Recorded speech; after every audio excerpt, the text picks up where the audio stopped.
Installez-vous, shalom.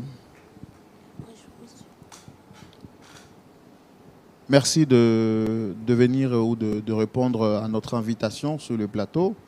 Je suis le frère Roland. En face, vous avez le pasteur Jean-Yves Tchoumou. Et très heureux de vous recevoir sur notre plateau. J'espère que vous allez bien. Un peu. Un peu. D'accord. Oui. Vous avez le micro qui est déjà allumé, c'est bon? Super. Donc, je rappelle que vous êtes ici aujourd'hui pour partager une partie sombre de votre histoire.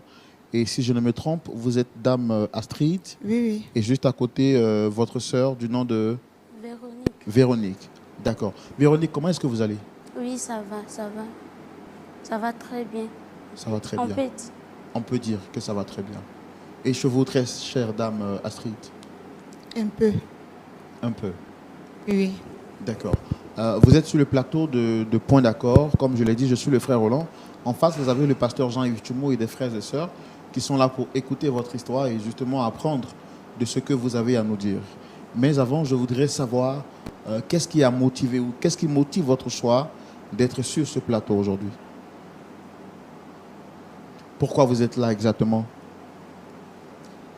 Merci beaucoup de nous avoir acceptés ici et écouter ce que nous allons vous dire. Donc nous vous disons merci pour ça. Nous sommes là pour dénoncer un fait très grave qui nous fatigue depuis lors. Donc il fallait que on vienne vers vous pour qu'on puisse trouver la solution. D'accord. Avant que vous ne puissiez continuer, je voudrais que vous puissiez parler sans complexe. Parce qu'avant qu'on ne commence l'émission, vous m'avez dit que vous avez un petit problème avec le français, vu que vous n'êtes pas trop allé à l'école. Voilà, donc Oui, notre monsieur. invité, l'une de nos invitées a un petit problème, mais ne maîtrise pas trop bien la langue de Molière. Donc acceptez par moment qu'il y ait quand même quelques insuffisances au niveau de son expression. Sentez-vous à l'aise. Ici, on est en famille, peu importe la manière dont vous parlez. Le plus important pour nous, c'est de vous aider à répartir avec le sourire. OK? Merci, monsieur. Voilà. Donc, vous dites que vous vivez une situation depuis un certain moment et cela vous dérange. C'est justement la raison pour laquelle Oui, monsieur. vous êtes là. Oui. Et quelle est la personne que vous souhaitez rencontrer sur le plateau? Notre Père. Vous avez un problème avec lui? Oui, nous avons un problème avec notre Père. D'accord. Mais est-ce qu'avant de venir sur le plateau, vous avez tenté de trouver d'autres moyens? Parce que venir quand même sur un plateau, convoquer son père, on le voit rarement ici. Est-ce que ce n'est pas exposer votre père à la lumière de tout le monde? Et on a essayé de régler ce problème en famille. On a essayé de régler et ça n'a pas abouti. Et jusqu'à présent, ça continue. Ce n'est pas pour salir l'image de notre famille. Non, c'est pour trouver une solution à notre problème que nous vivons D'accord. depuis 3 ans. Depuis 3 ans maintenant, la situation... Oui, oui. Depuis On veut 3 savoir ans. exactement ce qui se passe, qu'est-ce qu'il y a exactement depuis 3 ans qui peut vous conduire jusqu'à un plateau télé. On va le découvrir dans notre rubrique Le Grand Déballage et c'est maintenant. Allez-y, donc vous nous dites que ça fait 3 ans déjà que vous traversez une situation difficile avec votre père. Et je rappelle que vous êtes sur le plateau avec votre petite sœur du nom de Véronique. Véronique. D'accord. Allez-y, on commence par vous déjà. Avant le dessert de notre maman, d'abord mes 2 parents sont mariés très jeunes. Et au sein de leur mariage, ils ont eu 3 belles filles. Moi, Véronique et notre dernière. On vivait en parfaite harmonie avec notre parent. Et ça allait très bien. Très bien. On était à l'aise. Ils faisaient tout pour nous mettre à l'aise. On manquait de rien chez nous à la maison. Au quartier, les amis nous enviaient. Tellement nos parents étaient prêts pour nous. Un jour, notre maman est tombée malade. Une courte maladie. Et elle est tombée. D'ici, on va arriver à l'hôpital. Ma maman a perdu la vie. C'était tellement triste pour nous. On était avec nos papas. On est resté avec lui. Il ne s'en remettait pas de la disparition de notre maman. Et au fur et à mesure, nous lui avons proposé de se remarier. Il nous a dit non, qu'il allait tenir le coup avec nous. Et quelques mois plus tard, il a essayé de nous donner l'affection que nos mamans nous donnaient avec lui-même. Il a doublé l'effort. Donc ça allait, on n'a plus senti la mort de notre maman. Et un jour, on était là et mon père tape à ma porte. Astrid, j'ouvre la porte, voici mon papa. Il dit qu'il veut me parler. J'ai dit, papa, entre. Il dit, non, j'ai besoin de toi dans ma chambre. Et je suis partie, c'est mon papa. Je suis partie, je me suis assise. Il dit, ma fille, ta mère est décédée il y a longtemps. J'ai dit, oui, papa. Il dit, non. Dans la tradition, quand ta femme n'est plus, dans notre tradition, quand ta femme décède, tu dois coucher avec ta fille. J'ai dit, quoi, papa? J'étais tellement choquée et étonnée. Et il m'a dit, si je refusais, c'était une abomination. J'ai dit, abomination pour coucher avec ta fille? Papa, tu es sûr que c'est la tradition qui demande ça? Et il a commencé à pleurer. Je n'avais jamais vu mon père comme ça. Et en pleurant, il a commencé à me toucher. Me toucher. Et j'ai pris sa main pour jeter. Quand j'ai jeté sa main, j'ai failli fuir. Il m'a attrapé, il m'a jeté sur le lit.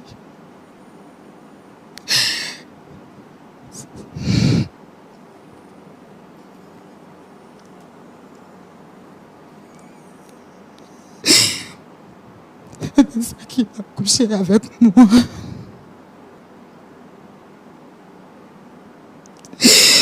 Mon père a couché avec moi. Et quand il a fini de coucher avec moi, il m'a dit de ne pas dire à quelqu'un. Sinon la malédiction va s'abattre sur notre famille. Et surtout sur moi. Et depuis lors, ce problème me ronge. Je ne suis plus la même. Dans la maison, mes humeurs ont changé. Je ne suis plus la Astrid qui était joyeuse. Là pour ses soeurs et pour son père.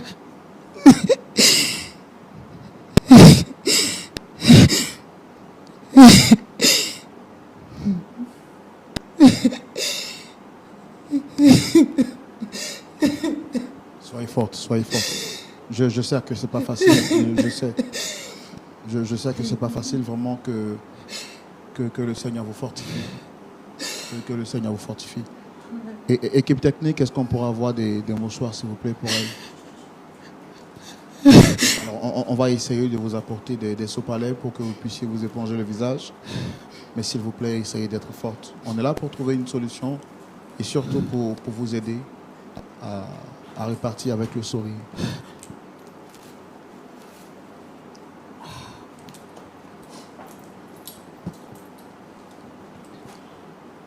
Ça va? Oui, ça va un peu. Essayez de respirer un peu plus profondément. Ça peut aller. Oui. Allez-y. Et il m'a dit de ne pas révéler ça à quelqu'un. Que sinon, c'est le malheur qui va s'abattre sur la famille. Et surtout sur moi-même. Et il a essayé d'expliquer. Et moi, j'ai eu peur. J'ai pas voulu expliquer à quelqu'un. J'ai gardé le secret pour protéger ma famille. J'ai gardé le secret. Et un jour, notre dernière m'a approché. Et elle me dit qu'elle va m'expliquer quelque chose. Je dis, tu vas m'expliquer quelque chose. Et ta soeur, que oui, je vais vous expliquer quelque chose. Je dis, ok, on t'écoute.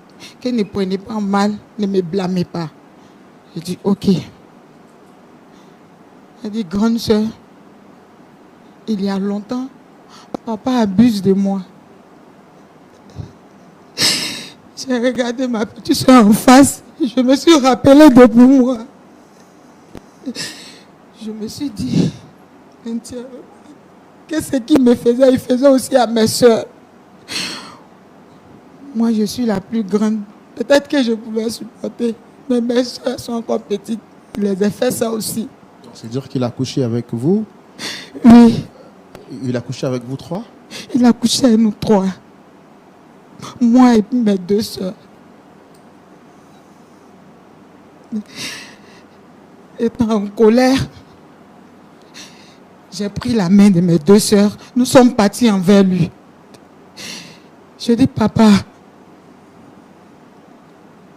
mes soeurs viennent de me dire que tu as couché avec eux. Avec elle au moins. Et il m'a dit, oui, c'est vrai. Mais pardonnez-moi.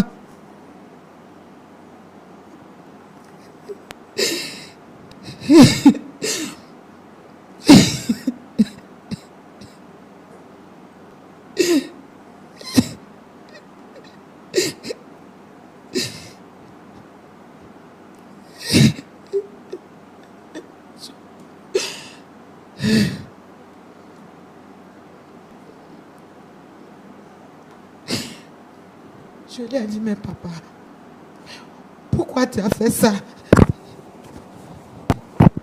Il dit non, que c'est la tradition. Toujours la tradition, papa, toujours la tradition. Et il nous a dit encore que si on révélait le secret à quelqu'un d'autre, qu'il allait se suicider. Quand on regarde devant, c'est lui qu'on voit. Quand on regarde derrière, c'est lui. On a préféré garder le secret. On n'est pas perdre encore notre papa.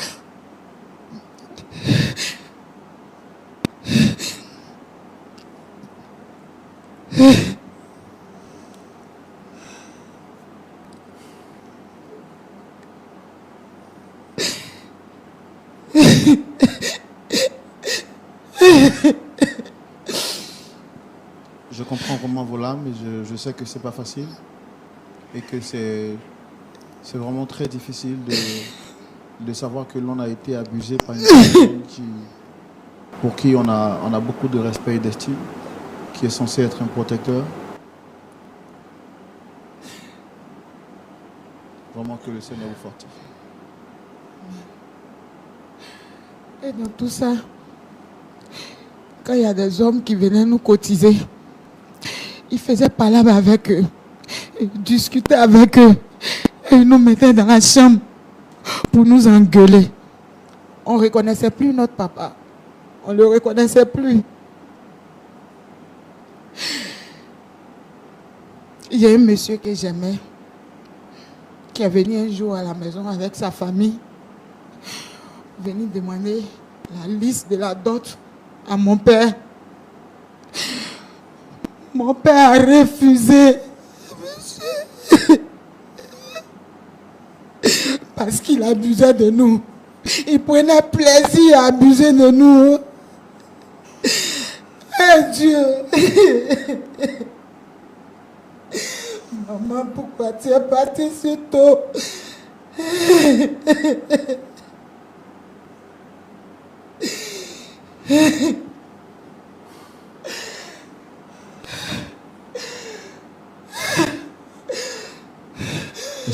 Calmez-vous, calmez-vous. Je sais que c'est pas facile, mais vraiment, calmez-vous, calmez-vous. Calmez-vous, calmez-vous.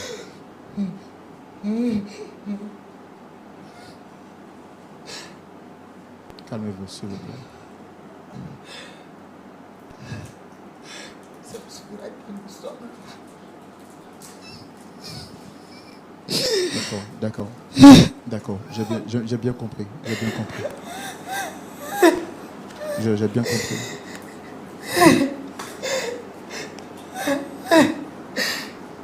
Faites l'effort d'être quand même fort parce que voilà, c'est pas vraiment facile, je le sais. Je sais que c'est très difficile ce que vous êtes en train de vivre. Et ça, je ne le souhaite à personne. Je ne le souhaite à personne. De voir une personne qu'on aime abuser de nous, c'est inimaginable. Et je comprends vos pleurs. Vos pleurs sont légitimes. À votre place, je me demande est-ce que j'aurais pu supporter. Vraiment que le Seigneur vous fortifie. Soyez forte. Soyez forte. Est-ce qu'on pourra avoir de l'eau, s'il vous plaît? Est-ce qu'on peut avoir de l'eau? On va vous apporter de l'eau, s'il vous plaît. Essayez de vous calmer.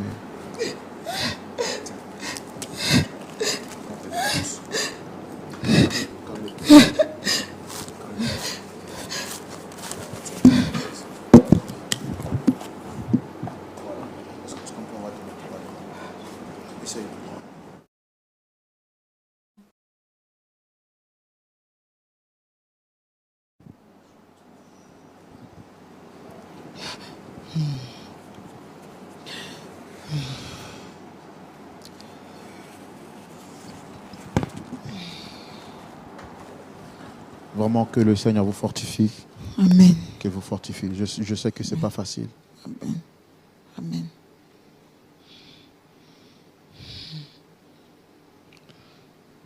Dame Véronique, ça va? Oui, ça va. Ça va un peu. Vous faites quoi dans la vie?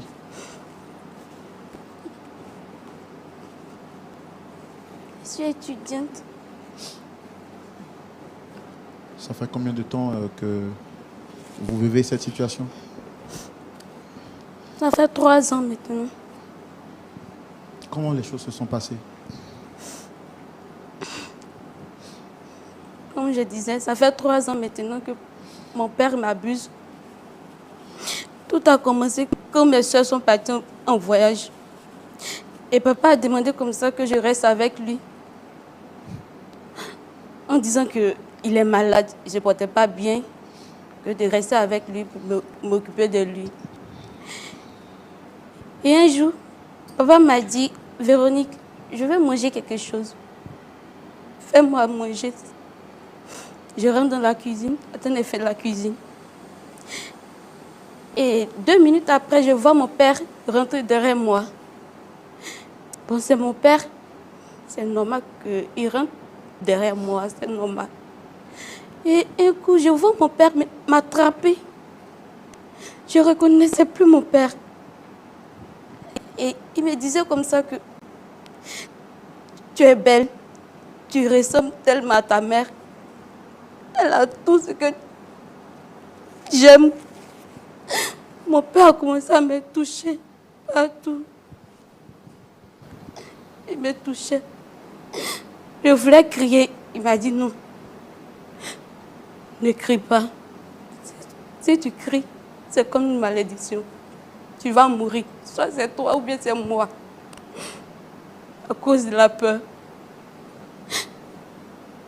À l'école, partout, j'avais peur de dire tout le mot que je sois avec mon père. Ou bien mon père m'abuse. Je gardais le silence. Chaque jour. Et c'est dans la cuisine là-bas qu'il est sorti avec vous? Oui, dans la cuisine. Il m'a abusé de la cuisine. Chaque jour au salon, dans sa chambre. Il peut me dire, Véronique, va déposer quelque chose dans la chambre. Et comme ça, arrivé là-bas, il ferme la porte derrière moi. Il me pousse sur le lit. Et il me fait.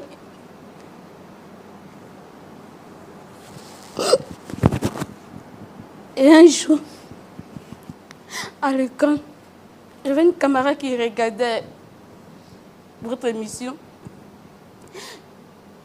Et elle m'a dit, Véronique, viens regarder, tu es calme, je ne te reconnais plus. Elle dit, bah, je me sens pas, je me sens pas aujourd'hui, donc laisse-moi pardon. Elle dit, non, viens regarder. Il y a les gens qui souffrent. Et regardez, je ne sais plus pas, c'était une histoire, il y avait une dame qui racontait, je sais pas. J'avais oublié l'histoire en fait. Et comme ça, elle me dit, elle a dit ça comme ça, Andrea. Véronique, si c'était moi, excusez-moi, le nom de ma cousine, Véronique. Elle m'a dit, Véronique, si c'est moi, je te jure, je vais tout dire. Un jour seulement, si je gagne, un jour seulement, si quelqu'un me touche, je m'en vais là-bas, ils vont m'aider. Peut-être que tu peux faire ça un jour. Si quelqu'un te touche, dis ça. Va là-bas et puis dénonce la personne. Elle a commencé à me dire ça. Et tu racontes quoi? Elle dit quoi pour dénoncer qui? Je n'ai rien, laisse-moi. Elle dit, oh, je m'amuse. C'est juste pour te dire que ici, on peut dénoncer tout le monde. On peut dire tout ce qu'on veut. Pas avoir peur. Je dis, ok. Un jour, si quelqu'un te touche, va. Et arrivé à la maison, je tournais. J'avais pris mon téléphone. Elle m'a dit le nom, point d'accord. Elle m'a dit point d'accord. Et arrivé à la maison, j'ai commencé à faire mes recherches. Je tape, je vois les gens qui se retrouvaient dans à peu près les mêmes problèmes, qui venaient ici pour parler, pour dire ce qu'ils ont vécu réellement. Et j'ai commencé à pleurer. J'ai dit, mais attends, si grand-sœur revient, je vais tout lui dire. Elle va m'aider, on va dénoncer papa. Il ne veut plus arrêter. Chaque jour, c'est la même chose. Chaque jour. Mon père il m'abuse chaque jour. Donc je suis fatiguée. Je vais dire à grand-sœur. Et un jour, quand mes soeurs sont de retour, je voulais dire à ma grand-sœur, j'avais peur. Parce que papa m'a dit comme ça que si je dis à quelqu'un, c'est comme une malédiction. Je vais mourir, soit c'est moi ou bien c'est lui. Donc j'avais peur. Mais arrivé ce moment, j'ai trouvé que ça me fatiguait en fait. Et c'est comme ça que j'ai dit à ma grand-sœur.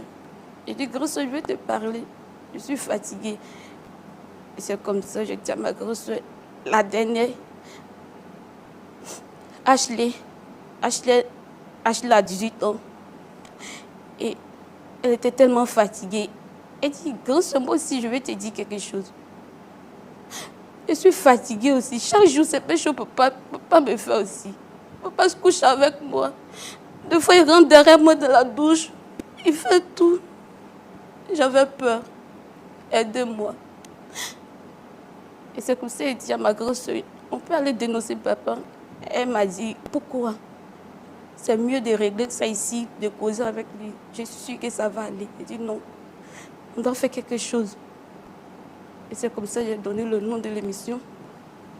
Et le numéro, les trucs, pour venir dire tout.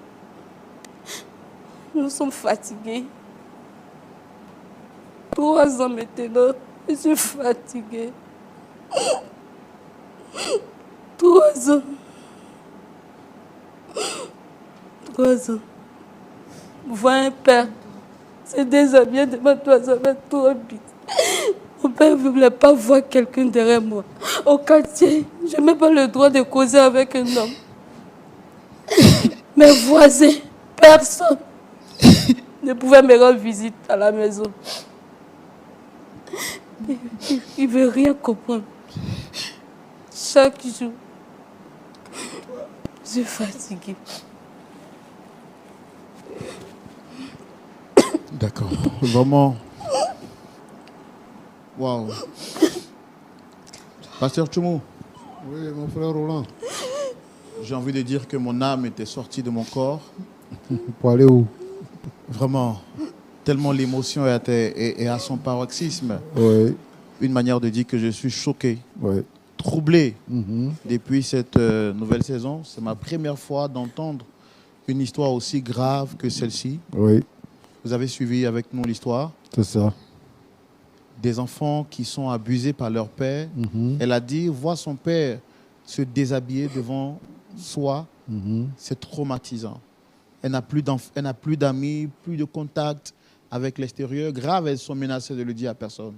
Et aujourd'hui, elles ont voulu prendre leur courage à 2 mains pour venir qu'on parle en famille. Et surtout qu'on les aide. Est-ce qu'on peut recevoir le père en question? Bien sûr. Public, merci de le recevoir sous vos applaudissements, s'il vous plaît.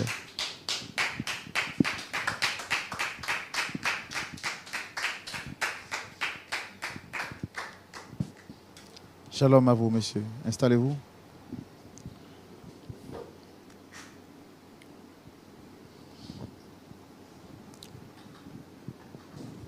Shalom, monsieur Jean Aouri. Oui, shalom, shalom, monsieur. Vous allez bien, j'espère? Oui, je vais bien, mais je ne comprends pas pourquoi est-ce que... Bon, je ne sais pas si c'est pour... D'accord. Je ne savais pas qu'il y avait une affaire de émission en famille, c'est tout. Mais poupons, quoi? D'accord, je pense qu'on va vous expliquer tout à l'heure. Mais avant, je veux quand même me présenter. Je suis Roland, présentateur de l'émission Point d'accord. Le pasteur Jean-Yves Thumeau est en face. C'est une émission qui a pour vocation de régler des problèmes ou des mésententes entre partenaires ou en famille. Donc, vous avez été sollicité ici par ces deux belles dames que vous voyez. Oui. Et je voudrais d'abord, comme je le fais avec tout le monde, est-ce que vous les reconnaissez? Évidemment. Ce sont mes filles. Je dirais même que ce sont mes poupons. Et comme je le disais tout à l'heure, je ne savais pas qu'il y avait un truc de famille à régler ici. C'est tout. Sinon, ce sont mes poupons. Astrid, il y a quoi? Astrid. Bon, d'accord, excusez. Oui. Est-ce que tout va bien entre vous? Oh oui, tout va bien, vous savez. Tout va bien. Tout va bien. Dis la vérité que tout va bien comment? Je suis fatiguée. Attends, Véro, il y a quoi? Il y a quoi? Du tout. Dire quoi? Attends. Faut te calmer, il y a quoi? Mais Astrid, tu la laisses venir et puis elle est là, elle pleure, tu ne dis rien. Véro, calme-toi. Papa, laisse-la. Laisse-la tranquille, papa. Elle dit de la laisser, laisse-la. S'il vous plaît, essayez de vous calmer. Essayez de vous calmer. Essayez de vous calmer. Monsieur Jean Auré. Oui, monsieur. Excusez, j'en perds mes mots. Est-ce que tout va bien réellement entre vous et vos poupons? Bon, en tout cas, pour moi, il n'y a pas de problème. Et s'il y en avait, je pense que ça peut se régler à la maison. Hein, Astrid? Véro? On va tout régler ici. On va tout dire ici. Quelle maison? Quelle maison? Et puis tu vas continuer à m'abuser, c'est ça? Quelle maison? Hein? Et puis chaque jour, tu vas me faire comme si je suis de ta serviette. Ou je ne sais même pas quoi. Quel genre de père es-tu? Tu es un monstre. Un loup de Guissal, Nagno.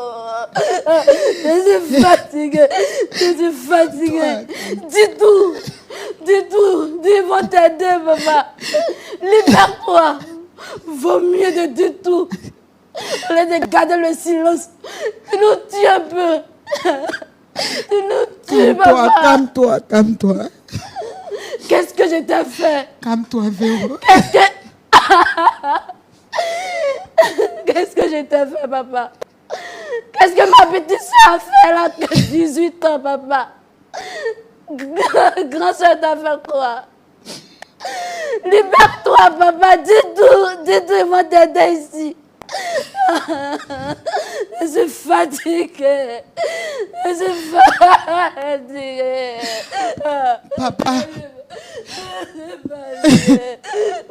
Calme-toi. Maman.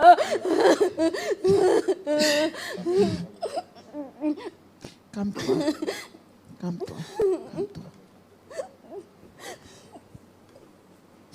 Calme-toi.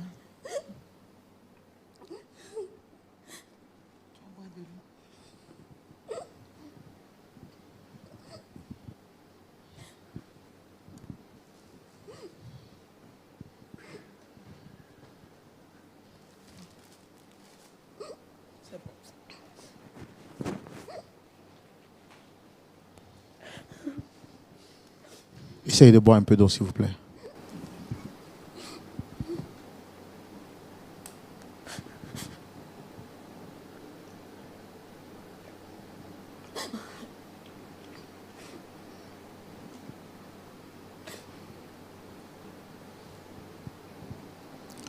Monsieur Aouré.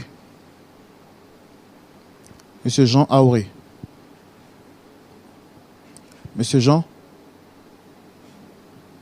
Oui, excusez-moi.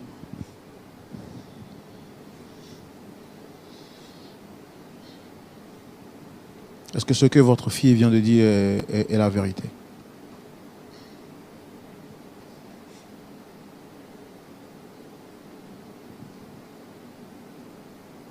Je ne suis pas fier de le répondre ainsi, mais c'est vrai.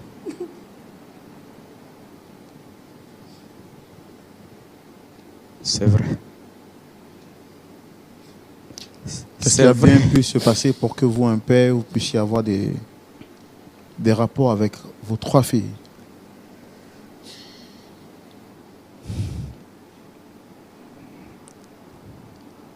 Comme elle l'a dit, je vais tout dire. Oui, je traîne quelque chose en moi depuis longtemps. Mes filles ne le savent pas. Ma femme même ne le savait pas, jusqu'à ce qu'elle parte. Aujourd'hui, je vais faire une sorte de confession devant vous.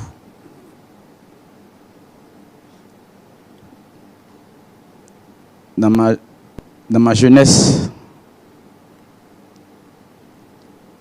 je suis allé vivre chez mon oncle pour faire des études.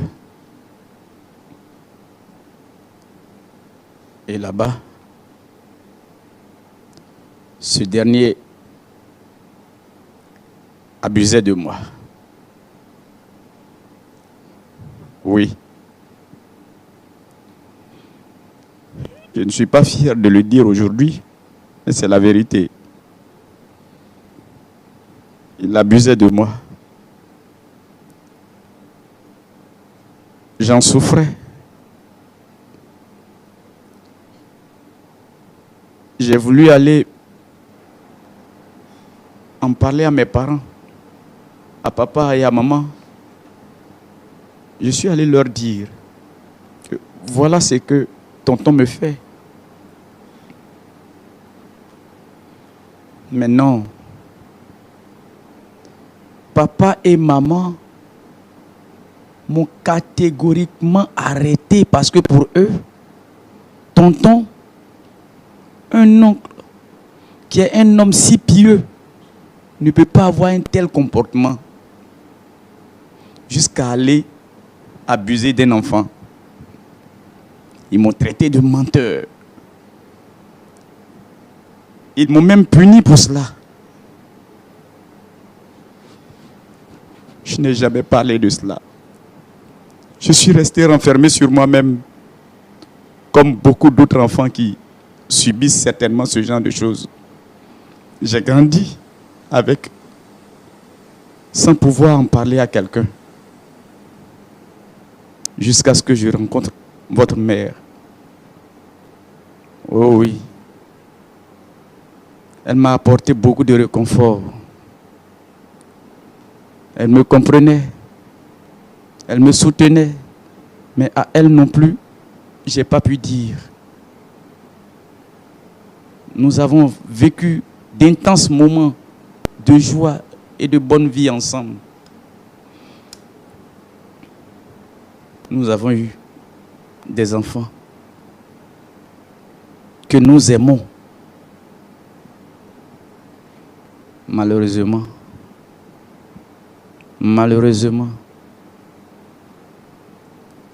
Dieu l'a rappelé à elle.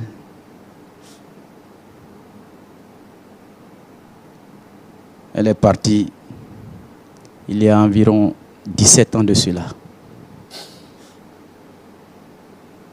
Et quand elle s'en est allée, mes filles n'avaient que moi. Moi seul. J'étais à la fois le père et la mère. Oui, c'est vrai que Astrid n'a pas pu aller à l'école, d'accord, mais Je lui ai donné tout l'amour que je pouvais, à elle toute. Et ma femme partie, je ne pouvais plus accepter d'approcher une autre femme. Et pourquoi? Parce que pour moi, je trahirais sa mémoire. Non. Mon amour pour elle était si grand que je ne pouvais pas le faire. J'étais le seul à m'occuper de mes filles et je le faisais si bien. Mais la proximité a fait que j'ai pu découvrir en chacune d'elles un trait de leur mère. Allah, mon amour encore pour mes enfants a grandi et a grandi encore plus. Oui, je les aimais encore plus. Mais pour ne pas aller avec une autre femme, quand j'avais un désir,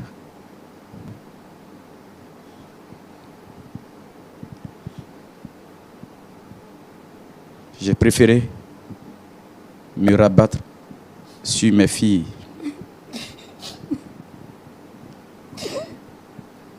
Ainsi, je ne pourrais pas trahir la mémoire de ma femme. Oui, je le confesse. C'est pas beau, c'est pas bien. Je vous ai dit tant de choses pour pouvoir vous y emmener. Mais aujourd'hui, je le reconnais. Je vous ai fait tellement de tort. Tellement de tort. Astrid.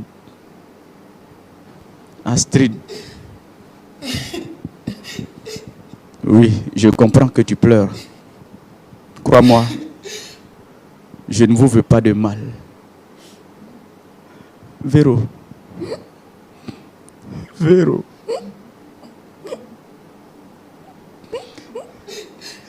Tout ce que je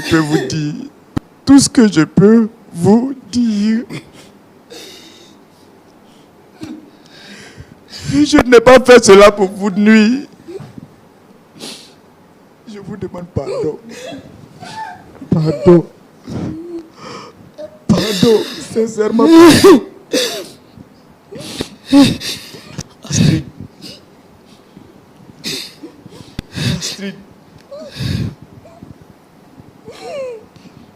Monsieur, vous aussi, je vous demande pardon. Aidez-moi. J'aime mes enfants, je les aime.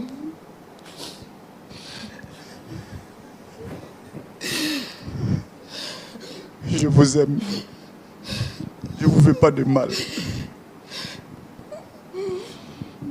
Je regrette sincèrement ce que j'ai eu à faire. Je l'avoue. Aucun père ne peut être fier de ce que j'ai fait. Je vous en supplie. Oui. Ne l'oubliez pas, d'accord? Mais pardonnez-moi. Pardonnez-moi. Est-ce que votre pardon est sincère, très cher monsieur? Est-ce que ce n'est pas parce qu'aujourd'hui, parce que vous êtes devant la face du monde, que vous demandez pardon? Pourquoi avoir attendu que vos enfants passent à la télé avant de leur demander pardon? Ce n'est pas le fait d'être à la face du monde, mais c'est le fait de sentir aujourd'hui, à travers ce que j'ai entendu, tout leur désarroi, que sans le vouloir, j'ai dû causer. C'est pourquoi je vous demande vous aussi pardon. Est-ce qu'il vous est arrivé une fois le désir de vouloir arrêter? D'abord, je voudrais vous demander, s'il vous plaît, de vous relever parce que je ne me sens pas à l'aise de vous voir à genoux en tant que personne âgée. Je sais que quand même, vous l'avez dit, vous regrettez.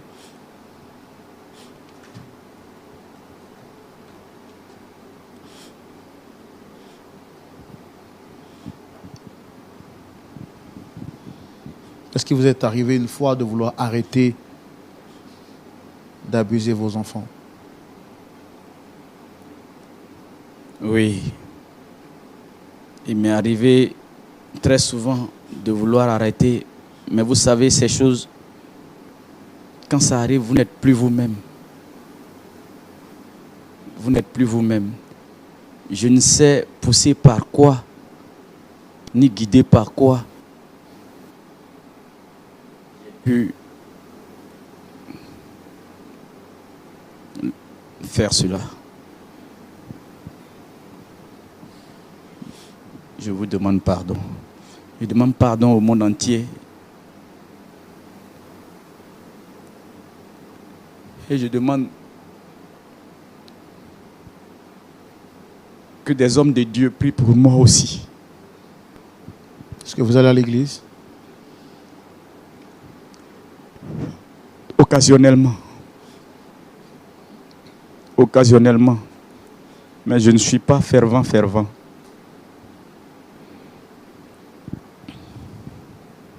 D'accord. Merci beaucoup. Merci d'avoir reconnu votre erreur.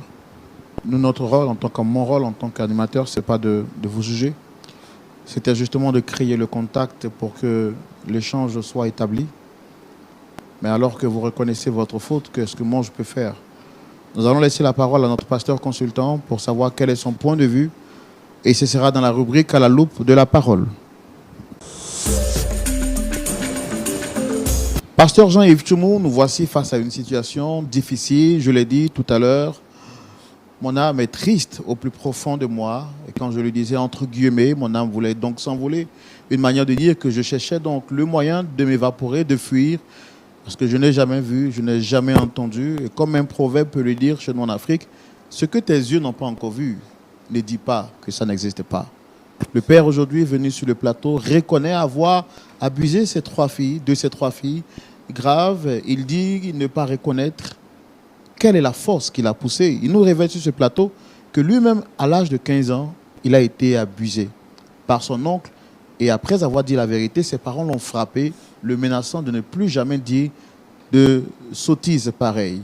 Cette souffrance qu'il a vécue va s'aggraver depuis la mort de sa femme, une mort qu'il n'a jamais pu oublier jusqu'au jour d'aujourd'hui. Il retrouvait en ses enfants l'image de sa défunte épouse. Est-ce que cela pourrait justifier qu'il ait de telles attitudes? Que nous dit la parole de Dieu, pasteur? Et que pouvons-nous faire pour les aider? Merci, Roland.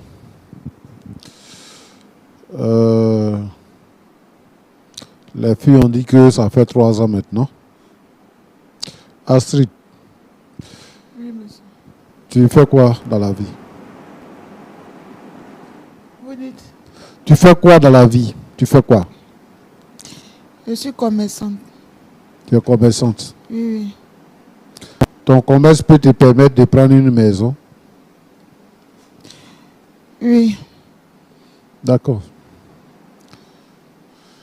Je pense que c'est ce que tu aurais dû faire depuis longtemps. Quand tu as constaté que le comportement de ton père avait changé vis-à-vis de toi et que vous avez eu des rapports sexuels et par la suite que tes soeurs sont venues te rapporter également que ce qui s'est passé avec toi s'est passé avec les autres, ce qu'il y avait de mieux, c'était de fuir, de partir, de prendre une maison et d'être hors de la vue de votre père. Tu serais parti avec tes soeurs, ça aurait été mieux. Ce que vous dites là, ce que vous êtes en train de dire là, sur ce plateau-là, a glacé tout le monde. C'est vrai que nous sommes dans la climatisation ici, mais le froid que chacun a ressenti est au-delà de la climatisation. Parce que, comme Roland le dit, c'est une situation très grave. Et vous avez accepté de vivre dans cette situation-là 3 ans durant. 3 ans durant. Bon. Maintenant, moi, ce que je me demande, c'est parce que ça fait 3 ans. Et pendant ces 3 ans, toi qui es la plus âgée, tu t'es senti bien dans cette situation ou bien quoi, parce que c'est la révolte de tes petites soeurs maintenant qui fait que tu viens ici. Mais lorsqu'il y a une situation qui prévaut dans la maison et que c'est une situation indécente, il faut prendre déjà des dispositions. Il ne faut pas laisser le temps perdurer. Et puis, un problème de sexe, où le père couche avec ses filles et vous restez dedans jusqu'à 3 ans. C'est parce que maintenant, il y a des gens qui veulent de vous, qui veulent vous marier, et lui, il est jaloux. Donc, la situation ne vous arrange pas. C'est pour ça. Donc, il aurait fallu que vous puissiez quitter la maison sans sa permission, parce que c'est une situation insoutenable. Que le Seigneur vous fortifie. Amen. Pour ce traumatisme que vous avez vécu toutes les trois. Roland, ce que je voudrais dire, c'est que M. Aoré dit que il y a quelque chose qu'il n'avait pas dit à sa femme et qu'après le décès de sa femme, c'est ce qui l'a conduit à coucher avec ses filles. Et que lui-même, il a été abusé par son oncle. Bon, il a fait des filles. Dieu lui a donné des filles. Il n'a pas fait des garçons. Ce que son oncle a fait avec lui là, ça c'est homosexualité. Donc normalement, il devait avoir des rapports de ce genre-là. Et non pas coucher avec ses propres filles.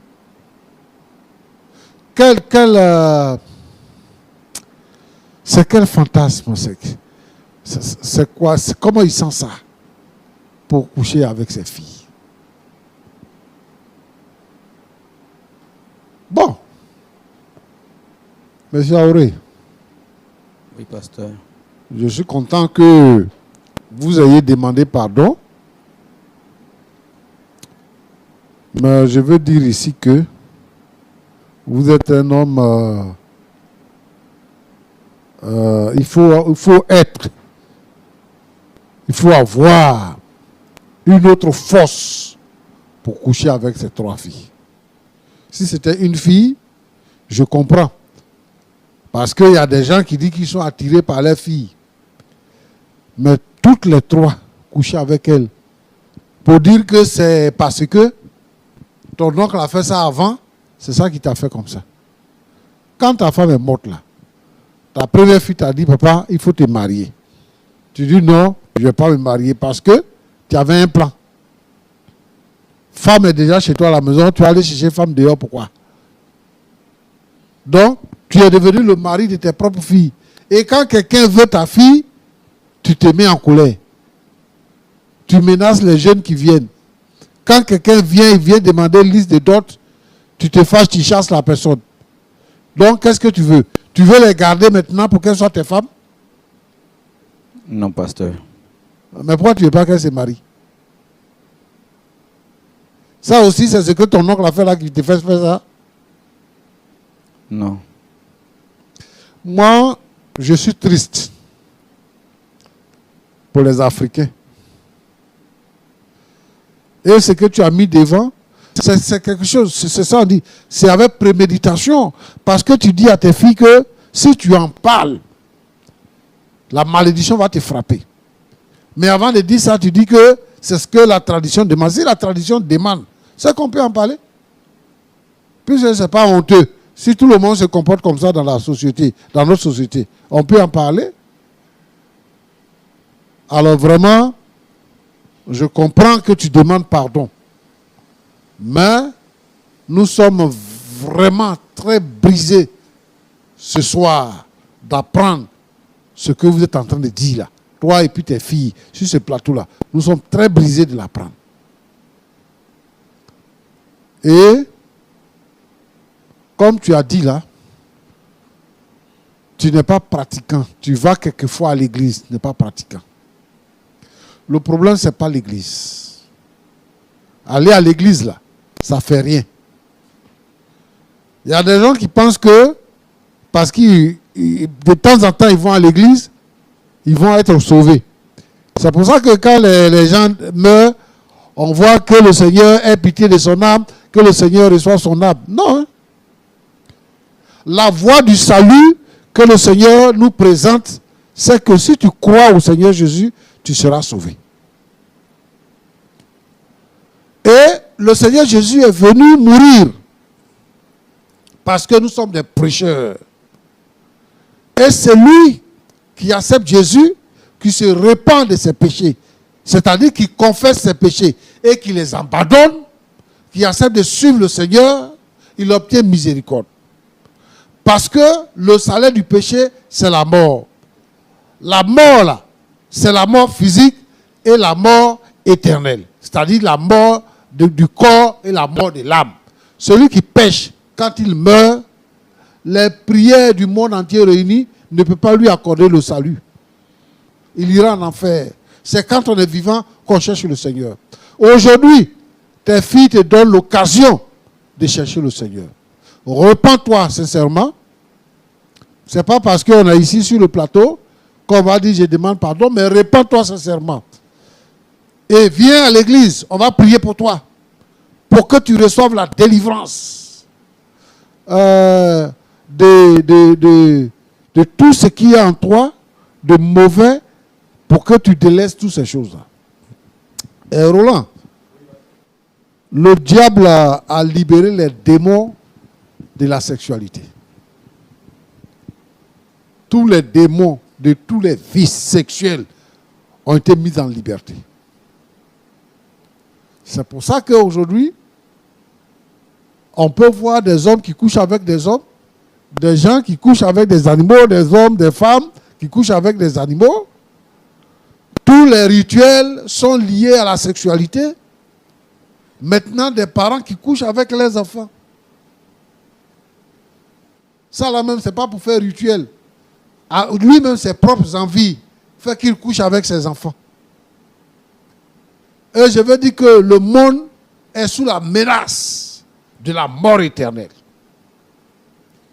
Je veux prier aujourd'hui pour tous ceux qui couchent avec leurs filles, qui couchent avec leur maman, qui couchent avec leurs nièces, qui couchent avec leurs neveux, pour tous ceux qui pratiquent l'incexe.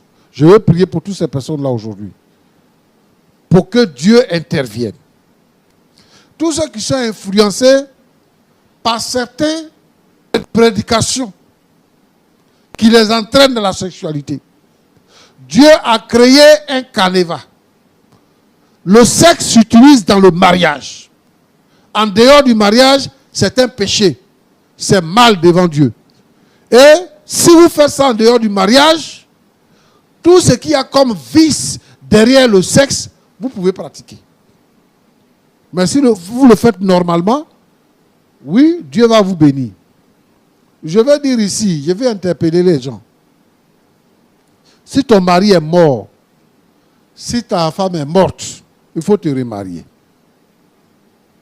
Il y a des gens, dans leur religion, on leur dit que si ta femme est morte, si ton mari est mort, tu ne dois plus te remarier. Ces choses-là entraînent ce genre de vices.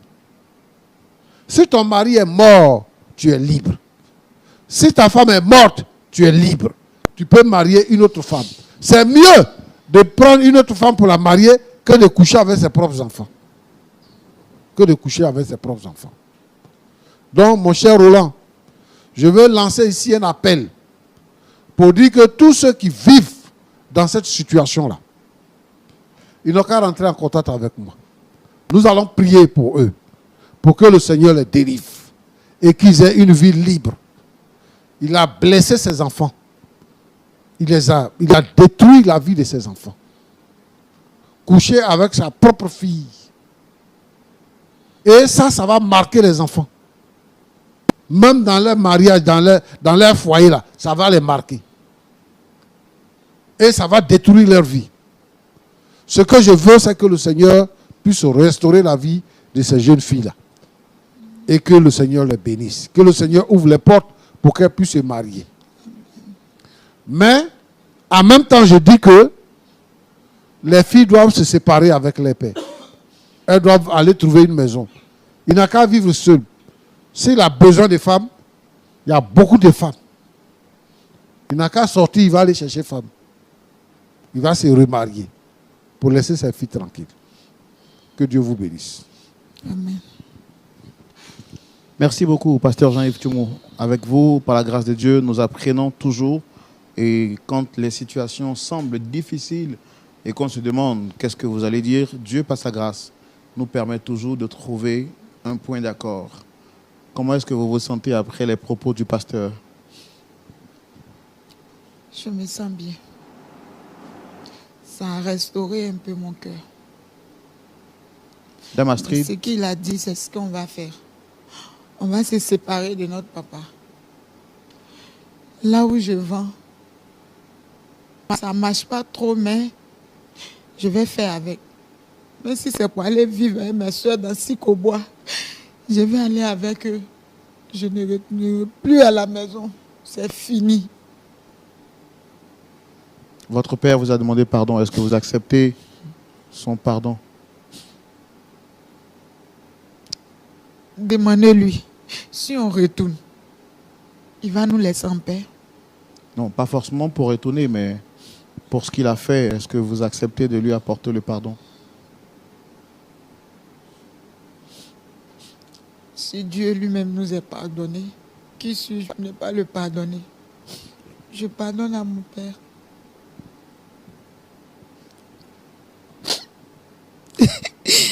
Véronique?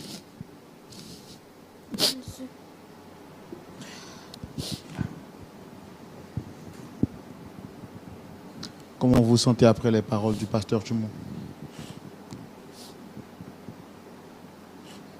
Je me sens soulagée.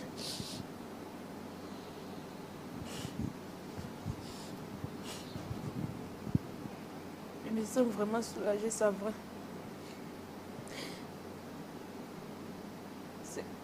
C'est un peu difficile, mais je crois que ça va aller. D'accord, on ne peut pas vous demander l'impossible. Je pense que Dieu, par sa grâce, on va vous suivre petit à petit avec le pasteur Tchoumou qui fera un travail dans le secret pour vous aider à guérir de cette blessure. Parce que je sais qu'elle est profonde et justement ce qui justifie vos larmes.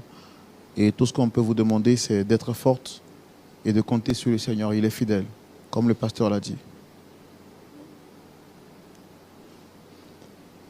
Je sais que vous êtes très, très abattu d'après ce qu'on peut voir sur votre visage. Monsieur Aouri, on ne va pas se permettre de vous demander encore plus. Vraiment, tout ce qu'on peut vous dire, c'est que le Seigneur vous aide à sortir de cette prison.